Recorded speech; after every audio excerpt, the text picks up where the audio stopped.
Hi, and welcome to another edition of Studio 411. I'm your host, Larry Dasilva. Well, we always enjoy when a guest stops by or joins us for a follow-up visit, and this gentleman certainly is someone that we always enjoy when he can come by. Bill Ryzcek, William J. Ryzcek, author, Connecticut native, has got a brand new book, a book called Baseball on the Brink, The Crisis of 1968. In 1968, for those of you that might remember, Major League Baseball was in crisis mode. The commissioner was inept. Professional football was challenging the sport's popularity. And frankly, the game on the field was boring, with pitchers dominating hitters in a succession of dull, low-scoring games, if I can say that. The Major League Baseball expanded for the 1969 season, actually the second time in that decade. But the muddled process by which new franchises were selected highlighted the ineffective management of the sport. This book that Bill has written describes how baseball reached its low point in the 1960s, and yet how it survived and began its slow comeback with succeeding decades. All right, and it's called Baseball on the Brink, The Crisis of 1968. William J. Ryzcek. Bill, of course, has written several books. His second visit here to Studio 411. He's written other books not only on baseball, but football and the Yankees and the Mets. So we welcome Bill Ryzcek. Bill, thank you for coming back. Appreciate it. How are you? Good. Thank you for having me back a second time. Now, tell me, how did the idea for this book come about? I did a book on the Yankees and a book on the Mets, and what I was initially planning was to do a book on the Yankees and Mets in the 1960s. And once I started researching and interviewing, and I interviewed over 140 people, mostly ex-players, a few coaches, reporters, media people. We had far too much for one book. It turned out to be a book on the Yankees from 1960 to 66. The second part of that decade for the Yankees was not a very exciting one. We decided to terminate it in 66. The Mets had a very interesting decade, so we covered the whole decade on the Mets, and we had about 50,000 words left over.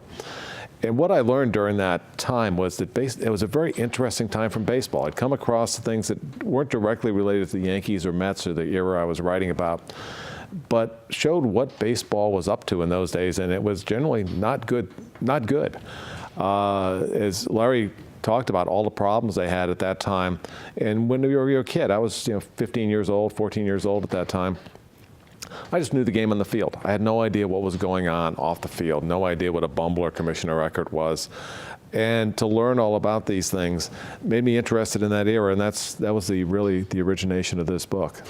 Now, you stole my thunder on the next question. I was going to say, what were the underlying problems facing the sport of baseball by 1968? Like you, I was a young boy, about to go into my teen years, and again, we just wanted to see the game. I was not in a position necessarily to be able to attend games, but to be able to, get 2 or 3 teams, at least where I lived, that was quite a perk, and of course you lived for your Saturday afternoon baseball. You didn't have cable, you didn't have all these other things like now, where you can see a game almost any time. Even this morning, getting up ready for the show, I see and I'm watching Yankee Classics. I'm like, we didn't even have, VCRs or any kind of tape. So if you didn't see it, guess what? Your newspaper was your next best friend. Yeah, the Yankee Classics, being a aficionado of the 60s, 70s, I wish the Yankees would have, their classics tend to be something from 3 months ago or last year. Yes, I wish they would go farther back, because there are games on tape, though a lot of those things they didn't tape. Back then, they just erased the tape. Yes, Bing Crosby, I think, just recently came across it was a 1960 World Series Game 7. Somebody had set up a camera in front of the television because he was over in Europe, and someone found that tape just within the last couple of years. Yeah, I actually have a copy of that. Have you ever seen that? I have seen that. Yeah, it's great, and I didn't even watch the whole thing. So now that you bring it up on a cold winter's night sometime, I'm going to have to sit down and watch it, because it's amazing.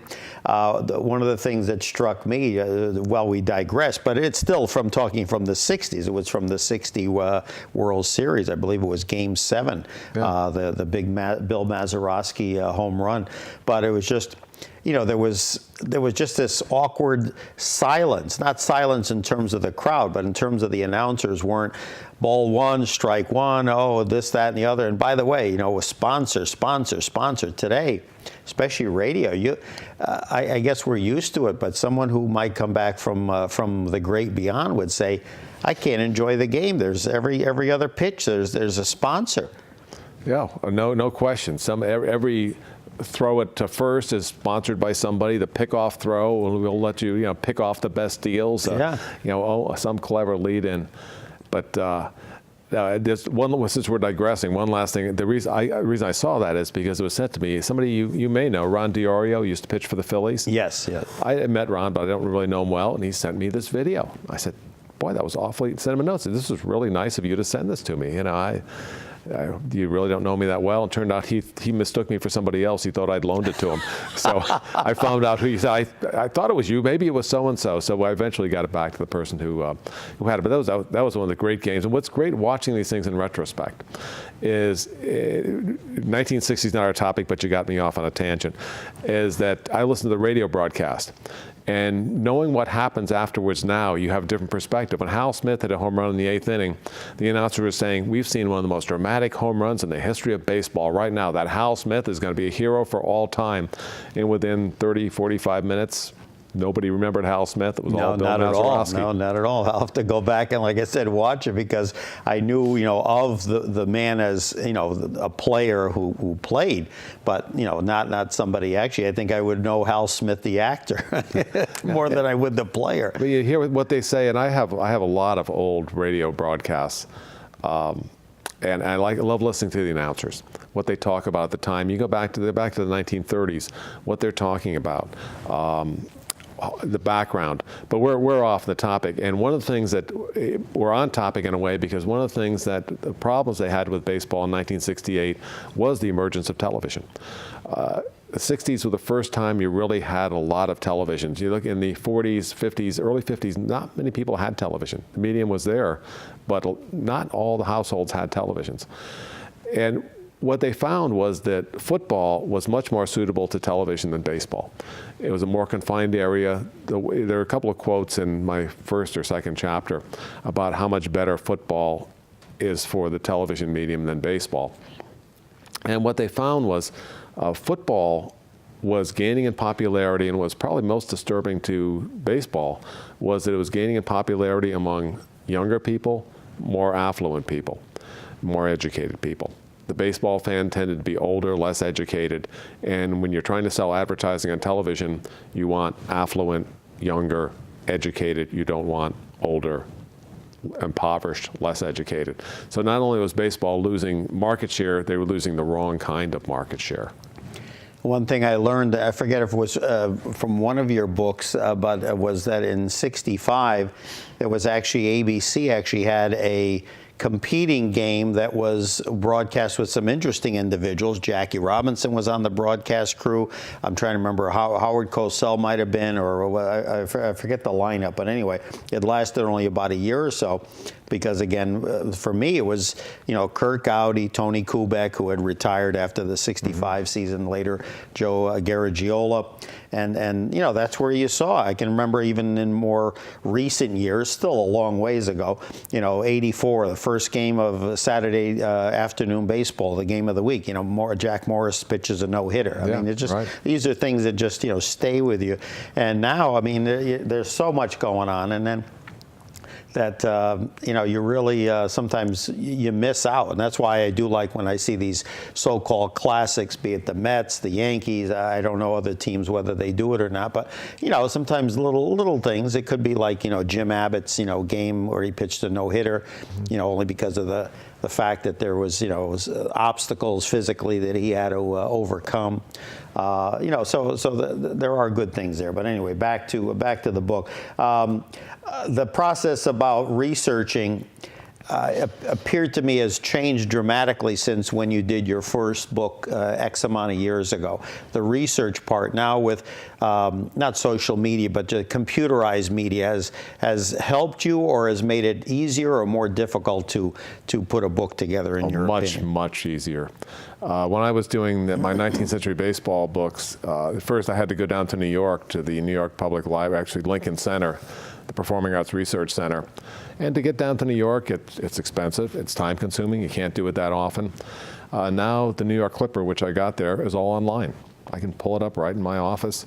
So many of these things you can get online, and I find myself, I don't know about you, but I'll have some information in paper behind me on a bookshelf, and rather than turn my chair around and get it, I'll just Google it. And I know Wikipedia has a very bad reputation among historians, and I just came across something from my friend Peter Morris talking about Wikipedia in a very negative note. You know, Peter's a renowned author of many baseball books, and I like Wikipedia. And I like it. I know you can't believe everything you see on there, you read on there. But for me, it's a great starting point. But with Wikipedia, you can go down to the bottom, and then you can click on whether it's the New York Times article exactly or whatever. Right. So again, is that article more of an op-ed piece or an opinion, as opposed to actual truisms, true facts, whatever? You know, that's obviously the person doing the research, or the reader, the eye of the beholder, I guess, has to figure that out. But no, I think for the most part, at least it gives you a starting point, whereas to do then you're digging. Yeah, that's exactly right. You don't know anything about the person, so you find out where they came from, and then you know what else to look for. So that's where I often start. By 1965, you write in the book that baseball, what they desperately needed, instead of what turned out to be a very lame commissioner, that William Eckert, do I have the name correct? Eckert, yeah. Who really was, what was he, a former military man? So he really wasn't well suited for what was going on. Took over from Ford Frick, who of course Ford had, correct me if I'm wrong, had been National League president prior to that. Correct. So he had some knowledge of the game, certainly, and I remember that name well.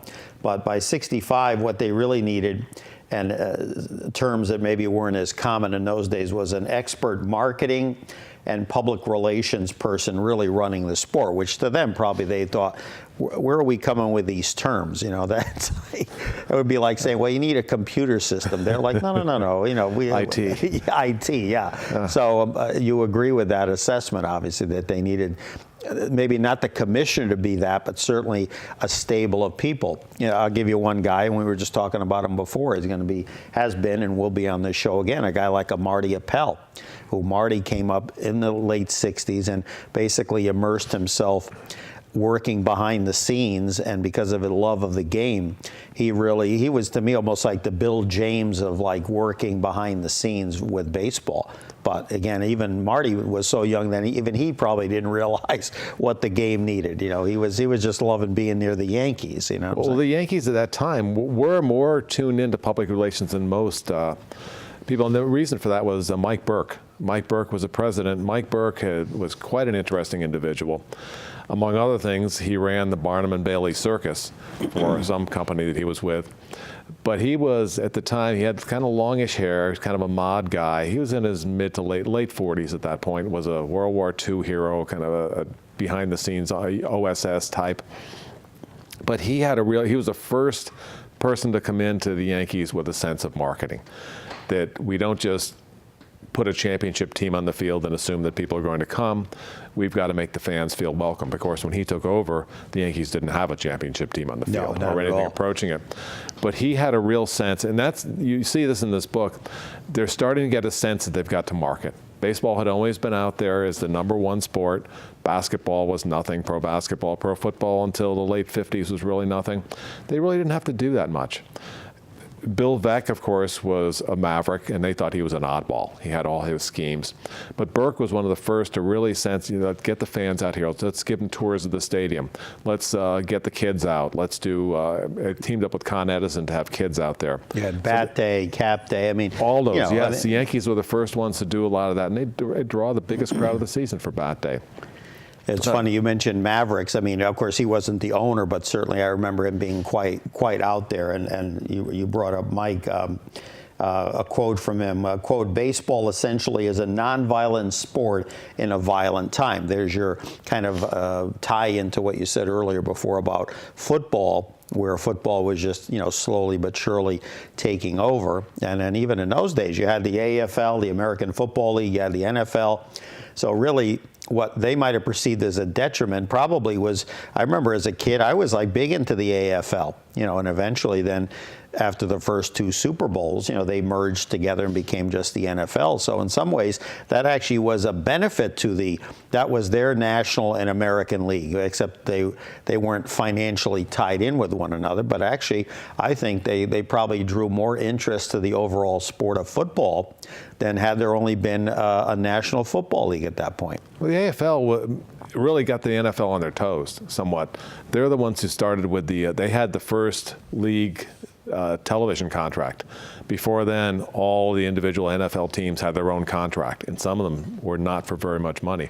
The AFL with Harry Wismer pioneered that group, and a year later, Pete Rozelle got the NFL to do it. Baseball had the Game of the Week package. Baseball had a hard time selling that. The only reason they got the Game of the Week was because they put the World Series and the All-Star Game in there. Nobody wanted the Game of the Week. Had a very hard time peddling that. But with football, we talk about appealing to the young, the violence. In the 60s were a very violent time. And it's 50 years ago, and people are starting to really focus on the 60s and all the things that happened, the radicalism. And that's when I grew up. And I have a friend, Paul Hensler, who's written a couple of books on the 60s, and we'll talk about this type of stuff. And I said to him he'll send me books, and I said the other day, we're like our parents who can't get out of World War II. That's that generation where they're thinking about what happened in those days, because it was an amazing decade. But you look at football at that time, and people would say, football is getting the young people. It's a more violent sport. America's a more violent place, and everybody's turning to youth. And they got these young stars like Joe Namath. He wore the fur coat. He had the longish hair. The sideburns, yeah. The sideburns. He was a playboy. And I thought about that and said, okay, you got Joe Namath, and you got other football players who are really like Joe Namath, such as, and you keep going, and you think Johnny Unitas, Bart Starr, Ray Nitschke, none of them. And Namath was the only one. And in the stars, Leroy Kelly, Gale Sayers, they weren't charismatic. They were just great players. Right. And you look at baseball at the time, and you had players like Denny McLain, Ken Harrelson. You had owners like Charlie Finley, Roy Hoffines. You had Bo Bolensky playing. Jimmy Pearsall was just retired.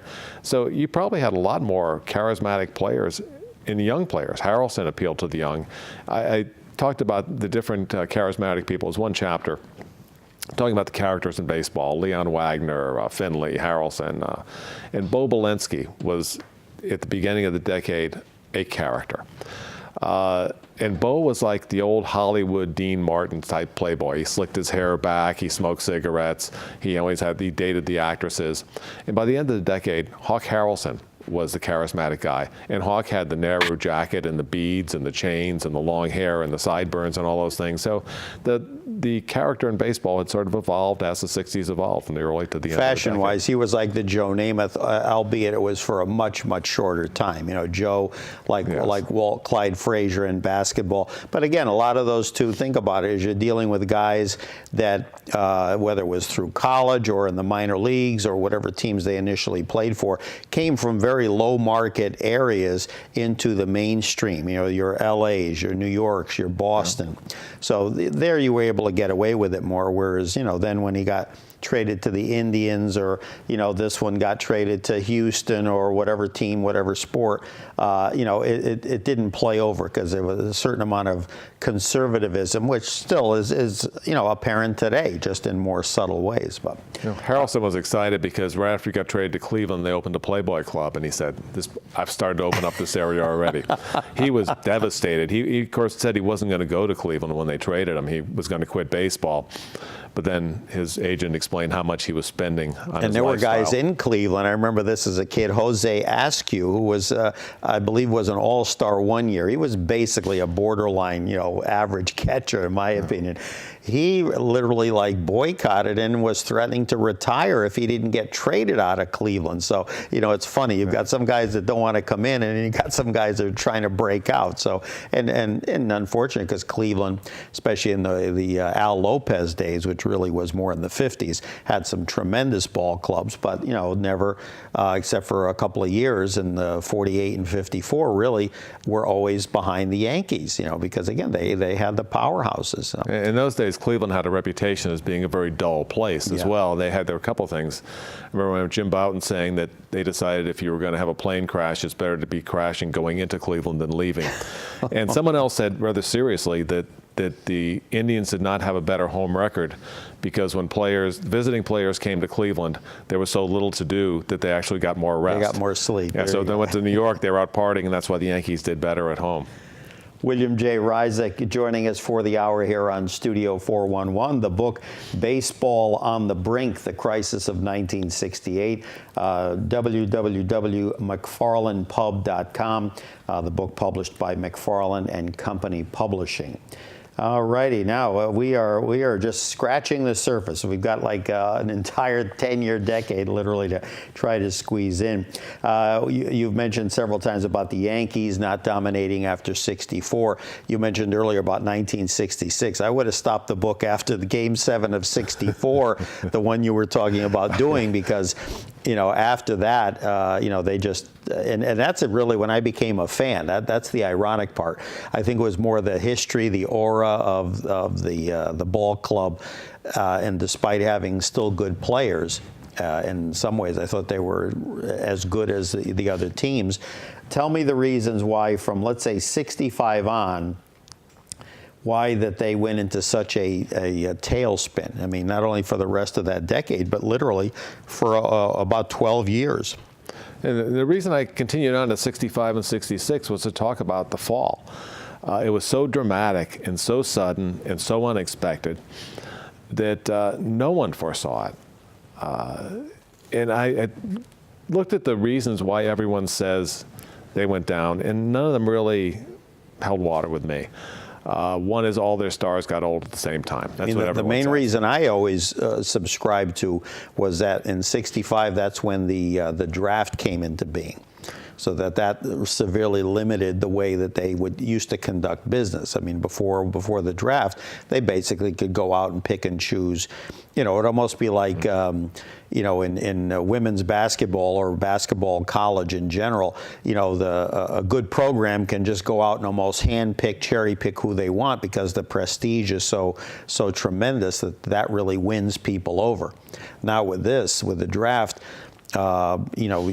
things were more structured, and obviously probably the poorer teams got more preference, so that kind of eliminated them from doing that. I mean, some of their picks were less than stellar. They were, but it didn't start till '65, and that's one of the reasons I looked at. That didn't start till '65, so that's not really going to have an effect for 5 to 10 years after that. Yeah. So, the time they started failing, and draft really even hadn't started. It was June of '65. People also say that all their players got old at the same time. And Mantle got old, Howard got old, Whitey Ford got old. But you look at the young players they had Mel Stottlemyre, Al Downing, Joe Pepitone, Tom Tresh, Richardson and Kubek were young then. Kubek got hurt. Some of those players got hurt. Bouton hurt his arm, Tresh hurt his knee, Kubek hurt his neck. So injuries, I think, played a part of it. Other than that, I was never really able to come up with a reason why they failed so suddenly after doing so well for all those years. And it wasn't the manager. I mean, baseball managers don't make that much of a difference. They just went to the bottom. And I think they had the wrong manager in Johnny Keane when he took over. But I came up with no real reason other than the injuries to some of the young players who never really developed into the stars. Tresh was a budding star. He was not a Mickey Mantle or a Maris or anyone like that. Maris got hurt. They got rid of him. And a lot of the players just went elsewhere and did not develop as they thought they would. And then, the ones that came in succeeding years, like your Bill Burbacks, you know, were not flops, but were Mike Kekich. No, Kekich, I beg your pardon, came over from the Dodgers. Yeah. But even in the late '60s, they had guys like Stan Bonson, Rookie of the Year, Fritz Peterson, I believe another, if not Rookie of the Year, was certainly high in the balloting.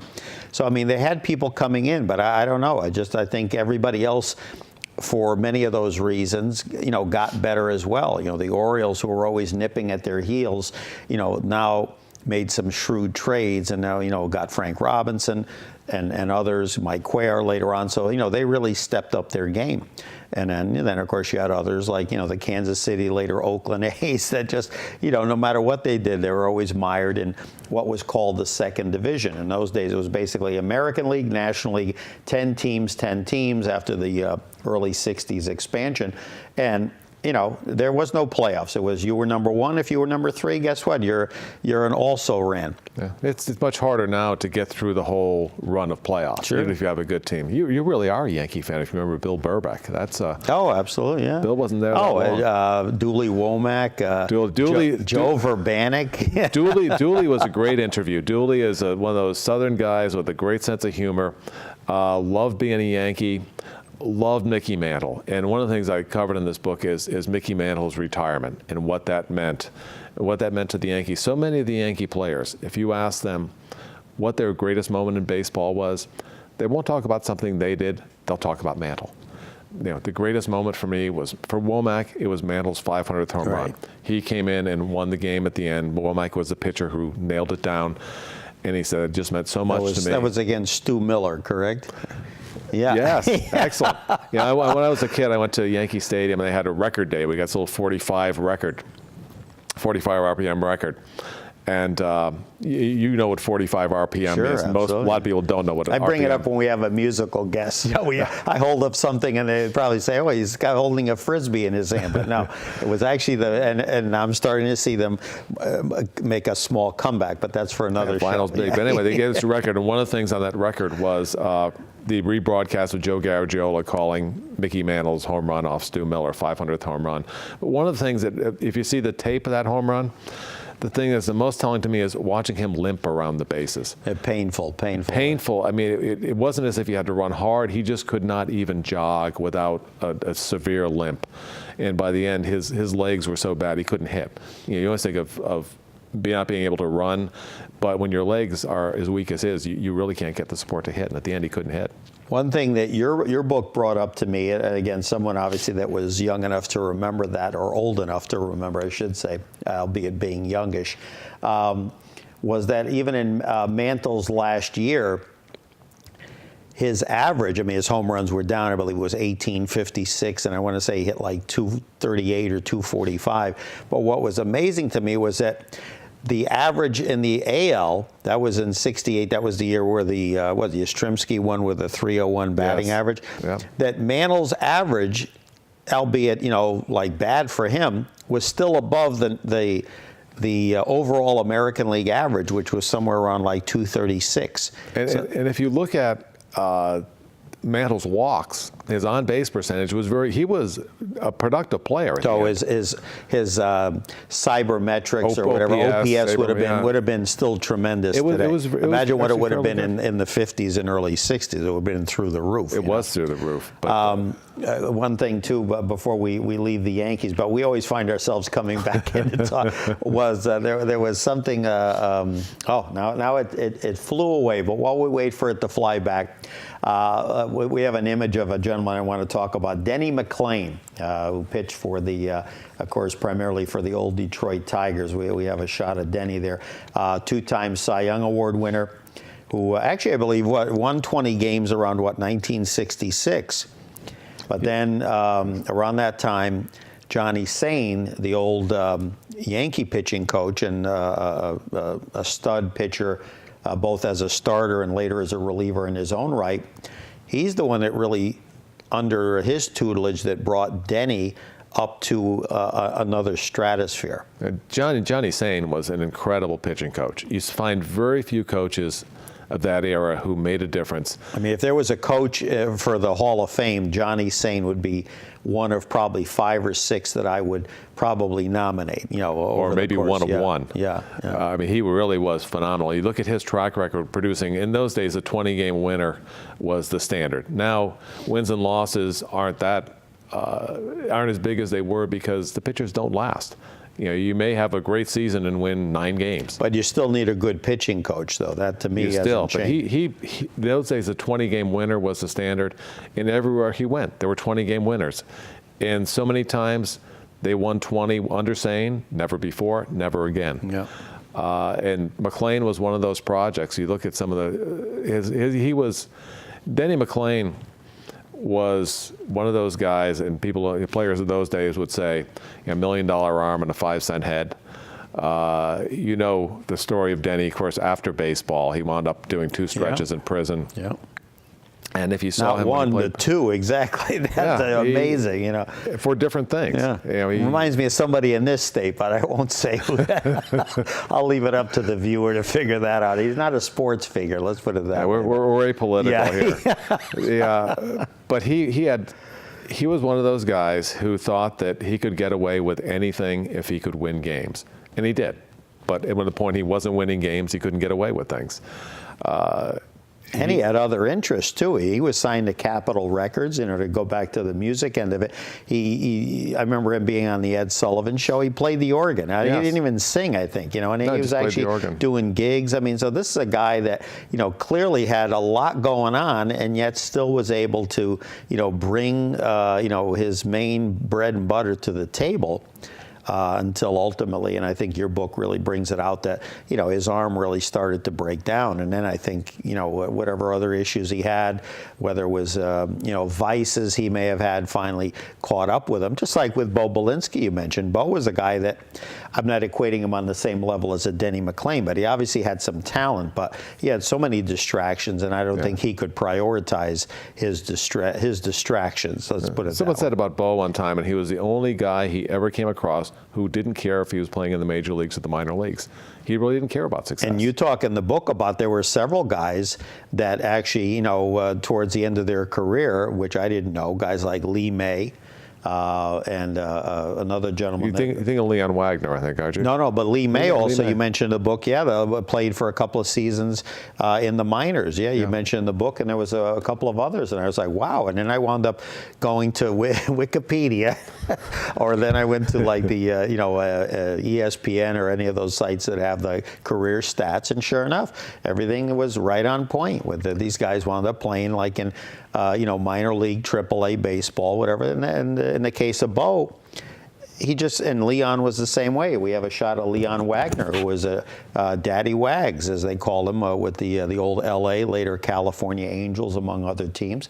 I didn't even know he finished up with the Giants, who he had started with. I mean, you just brought a whole thing, because when he came up, it was a little before my time, and then by the time '69 came, to me, he still had some productivity, but I don't know. You make a comment that attributed to him that he actually enjoyed it more playing in the minor leagues. There was no pressure. No pressure. He just did it for as they say in the movies, for the love of the game. Yeah, you remember in the around, I think it was the early 70s, the Hawaii Islanders had a team in the Pacific Coast League. They signed a lot of former Major League ball players. Because if you're not going to play in the Major Leagues, you might as well play in Hawaii, I guess. And prior to '69, a team in San Diego used to, again, a lot of these warm climate, teams. Guys weren't going like to, Buffalo to finish out their career if they could help it. You remember Leon Wagner had his clothing store. Their slogan, "Get your rags from Daddy Wags." That's right. Yeah. And he was quite a character. Unfortunately, died youngish, a little bit down on his luck. But one thing before we leave talking about Leon, Leon, who also played for the Cleveland Indians and White Sox, among other teams, he came up with the Giants. I mean, just amazing in the 50s.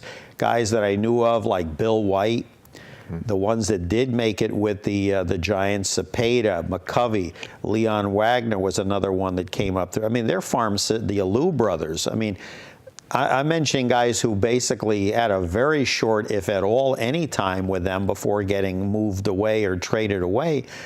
because they had so many stars. Yeah. I mean, you had Davenport, you had Chuck Hiller, McCovey, Mays. I mean, Marichal, Gaylord Perry. I mean, there was little room for Stu Miller was on the Giants back in the early '60s. I mean, how people were able to break the lineup, and yet what did they have to show for it? 1962, 1954.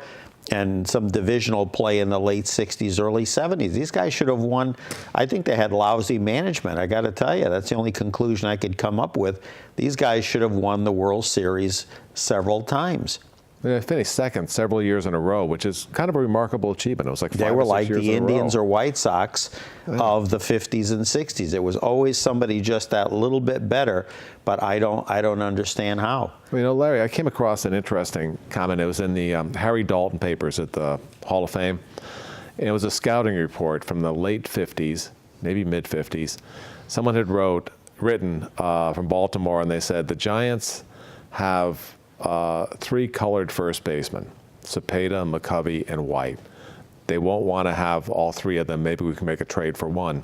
And that points out something that happened at that time when baseball was integrated, but they didn't want too many African Americans on one team. Right. And if you had too many, you thought, well, you can trade one. And they had a number of black stars, and they ended up trading several.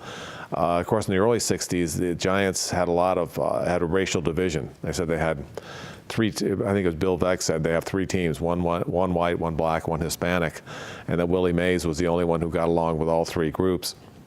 Alvin Dark got fired at the end of the 1964 season for making several derogatory comments about the races, how Hispanic players didn't have the same desire that white players did, or didn't have the same intelligence for the game. He wound up getting fired for that. So it was a very divisive, and that's what's interesting about the 60s, is you had a lot of, it said in the 1960s in general, there was a time of great racial tension. In a lot of the ball clubs, there was a lot of racial tension. In football, the St. Louis Cardinals had tremendous problems. Which was odd because the St. Louis baseball Cardinals, again, for those who don't know, Stan Musial later on after he retired, the great Hall of Famer, became then later GM of the Cardinals. And then again, who did they wind up getting? They stole Lou Brock from the Cubs basically for what turned out to be one of the great trades in history. They got a disgruntled Cepeda who had it with Dark and with Herman Franks. They got a nearly washed up Roger Maris, and then these guys. Diversity, Gibson, McCarver, I mean, some homegrown, some not, but they, in an area that people, I guess we should know, Missouri can be a little bit of a hotbed for, sometimes tensions, and I'll just leave it at that. But yeah, the Cardinals in football, and ultimately they wound up leaving, and now then they came back as another incarnation, and now they're gone again. So I don't know. But it's like, sports, people forget sports a lot of times is a mirror of sometimes what's going on in society, as we see today, for many idiotic reasons. I'm saying, because misplaced reasons is all I'll call it, and that'll be for another show. But William J. Ryzcek joining us for the hour here on Studio 411. The book, published by McFarlane and Sons Publishers, Baseball on the Brink, the Crisis of 1968. Another guy, and I was telling my director about this, if we can pull up an image of the great hurler, and he really was a hurler, Jim Bunning, a photo we have when he was with the Pirates. There was a guy that I remember as a kid, he always was a 19-game winner. I think won 19 games like 3-4 times, sometimes year after year. He was almost like Juan Marichal in that thing, playing for some pirate clubs that, again, I could never understand why they didn't quite make that final leap until the late 60s, early 70s. He gets traded to the Phillies. And then basically, I guess in your book, it talks about some nagging injuries, whatever. The other way around, he got traded from the Phillies to the Pirates. I'm sorry, yes, from the Phillies to the Pirates, right. But even so, with the Pirates still always mystified me how they could never get over the hump. The Phillies, we know about their great collapse in '64 that basically wound up, getting some people fired. But, Bunning goes to the Pirates, and you figure, okay, this is their ace in the hole. This is their Vern Law that they didn't have. Yep. And he has like a colossal, horrific season to the point where he later in '69, I believe, wound up getting traded back to the Phillies via the Dodgers. He wound up going to the Dodgers. Yeah, with the Dodgers first, and which finished was with the Phillies, another mistake. I think they were trying to recapture another like Sandy Koufax, and then winds up with the Phillies. And at that point, a year and a half later, to me, it was almost like a shell of his former self. Yeah, he was older at that time, and he pitched a lot of innings. But when the Pirates got him, they said, this is the missing piece. Because you're right, the Pirates in the mid-'60s, they had great offense. They had Roberto Clemente, they had Don Clendenin, Willie Stargell, on, and the ping hitters like Matty Alou. But some of that was the field, and they had a very hard infield. Oh, Forbes Field. Field. So you got a lot of base hits through there. But you're right. They were through that decade, a lot lot and they also had a great double play combination. Yeah, Gene Alley and Bill Mazeroski. Sure. I mean, tremendous. Just amazing to me. I know what it was something you brought up in the book. Was it correctly pronounced Moises Alou? No, I beg your pardon. That was the son. Matty Alou, Mateo Alou, yes. One of the famous Alou brothers of the 60s and 70s. You commented, and I would love to know the actual statistic, that in today's game, Matty Alou would be lucky to get a contract. I mean, he hit 330 almost seemed like every year. Everybody but gets you're a contract. saying that, which was an anomaly in this, as we talk in the book about, the offense was so weak. But you're saying that in today's game, that would be, his overall play would be a hindrance, not a good thing, because his OPS, well, he didn't walk a lot. I don't know, his defense may have been like Johnny Damon-like, perhaps, to draw a comparison. So did I understand that correctly? Was that yes, and when we were growing up, batting average was everything. They talk about leading the league in hitting. How do you lead the league in hitting? You have the highest batting average. And players were considered selfish in ways for trying for home runs. Yeah, they were supposed to hit for the high average. A 300 hitter was what you wanted to be. But when Bill James came along and we started looking at sabermetrics, you come to the realization that somebody who hits 300 but rarely walks and rarely gets extra base hits is not a very good player. And Matty Alou, that was Matty Alou. But for Alou, and we'll round it off, so we'll say 333, which is roughly one third, one hit every 3 times at bat. To me, a person like that almost wouldn't have to walk, because if a guy who's hitting 240, I highly doubt is getting many walks or hit by pitches. I'll throw that in too. But to me, I mean, during those Pirate teams, I mean, he really was at the top of the order. I would be looking at what his run production total, meaning how many runs scored, because I would think he would have been like an Ichiro Suzuki would be kind of that kind of ball player. Yeah, I'm not a sabermetrician, sure. So I'll go briefly into it. To say one of the best measures I see is OPS, which is which is on base percentage plus slugging percentage. And if you say he hit 333, if he have no walks and no extra base hits, that's 667 OPS. So it means he's going to get something. Now, good OPS, to be a really top player, you got to be in the 800s, 900s. Over 1,000 is a fantastic season. So then conversely, then a guy who I loved as a player, and I thought he was a good manager with some rough teams, his brother Felipe, or as we called him when he was with the Yankees, Felipe. Loved him when he was with the Yankees. We're number 24, probably as an homage to his former teammate Willie Mays. Felipe was more of a slugger, as much as the Alous were going to be. And so his statistics always impressed me when he was with the Giants, the Braves, the Yankees, and towards the end, I think he might have been with the Cardinals briefly. But so his sabermetric stats, if we could calculate them out, probably would be more indicative of a more valuable player, you're saying, than really Matty. Felipe was much better. The worst brother was Jesus.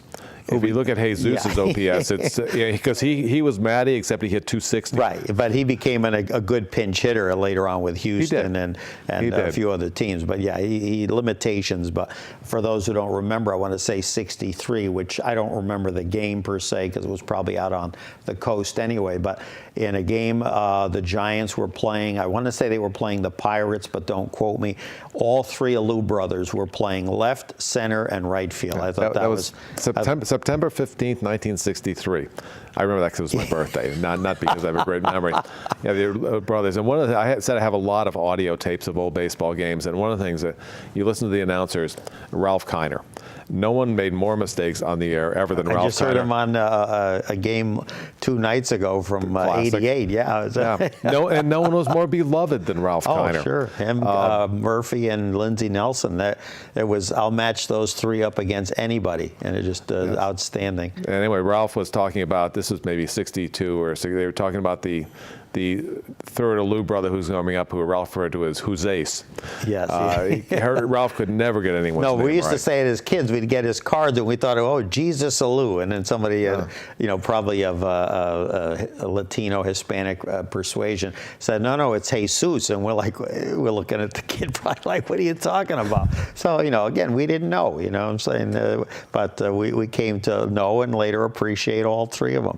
They were all different in their own ways. Yes, they were. Somehow we got off Jim Bunning. I know, no. Bunning, one more thing, because I want to cover a couple of other guys. And again, just a wonderful book. And these are just some of the folks that really stand out. And I learned things that I didn't know about in Bill Ryzcek's book, Baseball on the Brink, The Crisis of 1968. And again, I forgot now where I was going. I'm so into this that. Well, I think I know where you were going. Yeah, Let me finish with that. You're talking about how the Pirates traded for Bunning, and they thought they were going to win the pennant. Oh, he was a U.S. senator later on. That's later became a U.S. senator. But he also had a phenomenal number of children, like 11 or 12 or something like that. No wonder he was tired. Yeah, and they said we're going to win the pennant, and you look at Clemente saying this is the one piece we need. And they had Maury Wills said the same thing, and he was 4-14, and the manager was Larry Shepard. And Larry Shepard was one of those guys who was so intense, and I don't know how much of it was intensity, how much showing he cared, but after they lost, he couldn't eat, he couldn't sleep, he would sit on the bus, like he was in catatonic state. And in football, maybe you can do that, but you play 162 baseball games a year, and no matter how good you are, you're going to lose at least 60. You can't get as worked up as Shepard, and Shepard just was getting destroyed. And that's not good for the team either. I think when you see your manager sitting there with his head in his hands after the game. That's why they kept bringing back Danny Murtaugh. Do you remember? Yes. We thought they brought back Billy Martin a lot. Murtaugh, who retired because he had a bad heart to begin with, amongst other issues perhaps. They kept bringing him back because they'd bring a replacement, and then he'd get fired. Then he'd come back as a temporary. Then he'd come back, and then eventually, once they finally broke through in the 70s, Murtaugh in 71 was the manager of the championship team, as he was, correct me if I'm wrong, in 1960. He was. So I mean, that's quite a 11 years and wins 2 championships. He lasted till the mid 70s. And you look at pictures of Murtaugh and say from 1960, he looks like an old man. He was like 43, 44. Yeah. That's amazing. But the guy, what he knew, he was very calm. He was very measured. And you talked about the Cardinals team being so cohesive. Red Schoendienst was the manager. Oh, old school, yeah. But one of the best things Red did, I think, was just leave people alone. Cepeda had problems everywhere he went before at St. Louis and everywhere he was after St. Louis with every manager. I mean, he had problems with Bill Rigney. He had problems with Alvin Dark. He had problems with Herman Franks. He had problems with Luman Harris. Even in Boston. He was only there a year, yeah. He had problems in Boston. Yeah. But with Red Schoendienst, that was the highlight of his career. Because in baseball manager, I think one of the best things you can do is just, if you got good players, leave them alone. And Red knew enough to do that. We jump ahead in the remaining moments we have here on Studio 411 with author Bill Ryzcek, Chapter 8. And I said I got to mention this because I said this statement is almost literally taken from today's newspapers. Quote, The chapter is called "Let's Not Permit the Inmates to Run the Asylum." I'm thinking somebody recently must have read your book, because someone in the NFL used almost the exact same quote. So obviously there was, some of this kind of mentality going on. I gather it's basically when someone owns a team, and I get it to a certain point. But today, with unions and with, the high salaries, whatever, sometimes it's not a good thing to come out and start using words like inmates and asylum. So this just goes to show you, no matter what decade you're talking about, that's not a good term to use. Well, in the 60s, a lot of that was acceptable. You go back and you listen to some of the terms that were used, say, my God, they could never be used today. Even some of the television shows. I mean, my wife and I have been watching All in the Family on DVD. Yes. And last night she said, they could never say this stuff on television today. It never. But it's still run on cable. It is. Yeah. It is. But if you were producing it today, never. Times have changed. The inmates running the asylum, and what that chapter is about is the labor situation in baseball, pretty much prior to Marvin Miller and Marvin Miller just coming in. If you think back in retrospect, you probably imagine that everybody thought the players were underpaid, that everything was fine. They played for the love of the game. It's totally untrue. Everybody thought the players were overpaid. The players were just as interested in money as they are today. They just weren't as good at getting it. I interviewed a number of players from that era, obviously, and some of them would say things like, we just played for the love of the game, not like these guys today make millions. You go back, you find a quote from them. Said something like, if I don't get 17.5 this year, I'm retiring. Exactly, yeah. The numbers are much smaller, but they were just as interested. In those days, winning the World Series, they'd get $7,000 to $10,000 per man. Some of them were making $7,000 a year. That would literally double their income. Double for their the income. Year. Remember Jim Lonborg in '67 season, he had in the inside of his glove, he had written $10,000. Because that's how much they would make if they won the World Series. So when he'd look it down to get ready to pitch, he'd look and see $10,000. So this love of the game stuff. Little motivation, yeah. They were very focused on money. We've got some photos we may not get to. We'll show them at the end if we don't get to a specific player. As they called him back then, Luis, better known to us as Louis Tiant. Again, another guy along with Sam McDowell. Sonny Siebert. I'm talking about guys in the mid to late 60s. Louis came up in '64, pitched some great games against the Yankees. Escaped Cuba. I think just before the Castro uprising in the late 50s. Obviously, Red Sox fans, those old enough to remember Louis with tremendous years in the 70s and 80s with the Red Sox, or 70s, I should say, then even pitched a couple of years for the Yankees. But again, just a tremendous ball player. But where I'm going is that these kind of pitchers that the Indians have, they had the pitching, they didn't have the hitting. You put them and the Pirates together, you've got a dynasty. Well, in the 1968, almost everybody had the pitching. I mean, the league ERAs were, I believe, under 3, both under 3. And Tiant, that was the year Tiant really broke out. He'd been a decent but mediocre pitcher before that. He had an ERA of 1.6 for the season. Bob Gibson was 1.12. McLean won 31 games. Marichal had a shot at 30, didn't win 30. The pitching performances were just unbelievable. Or the converse, you can say the hitting performances were just abysmal. There are so many great pitching performances. Don Drysdale set a record for consecutive innings. He pitched almost 60 straight innings without allowing a run. Even pitchers that you never heard of, like Horatio Pena, Ronnie Klein had ERAs under 2. Absolutely, yeah. Ronnie, an ex-Pirate, another guy to go pitch with a lot of ball clubs. In the remaining moments, again, there's some great stuff we're not even going to have time to cover on here. Again, GM's lowballing players, 1968, the unrest in the nation, which we talked about. Detroit, which was literally at times the city was almost like literally in flames. And who wins the World Series? The Detroit Tigers. There's some great stories about Willie Horton and some of the things he did. Canigliaro the year before, getting Bean, trying to make a comeback for the Red Sox. But we'll close out on this note. Give me the 3 best players in the 1960s, or 1960 or 1968. Let's go with 68. 3 best players. So, between the 2 leagues, who would you had 3 guys you could draft to say this? I'm starting my team off with these guys right now. Well, they got to be pitchers. Okay. Gibson without question. And somebody I know did an analysis. They said even if Gibson's team had scored only 1 run a game, he would have been 13-10. Gibson, McLean won a lot of games. His ERA wasn't great, but I'd take McLean. Would you take him over Lolich? Because for his career, Yes. Lolich was the better pitcher. Oh, no question. Well, McLean pitched with a very badly damaged shoulder that year, and they just kept pitching him. That's one of the differences today. They just shot him up with Novocaine. They gave him all kinds of drugs, and they just shot him up. The third one, you might take Yastrzemski. Yeah, you got to throw a hitter in there. Yeah, throw a hitter in. Beat out Danny Cater just barely for the batting title, I believe, that year. Bill, I'll tell you, we got maybe about 8 months out of 10 years in here, but it's a great book. I enjoyed it immensely. Keep up the great work, and we look forward to having you back again. It's great talking to you because you really know the era, so it's always interesting. Oh, my goodness. All right. Don't ask me about the 2000s. Look out. I'll have to watch Yankee classics for sure. Yeah, me neither. Bill Ryzcek joining us here for the hour on Studio 411. Baseball on the Brink, The Crisis of 1968, published by McFarland and Sons Publishing, www.mcfarlandpub.com. We'll see you again next time on another edition of Studio 411. Larry Dasilva, your host. Take care.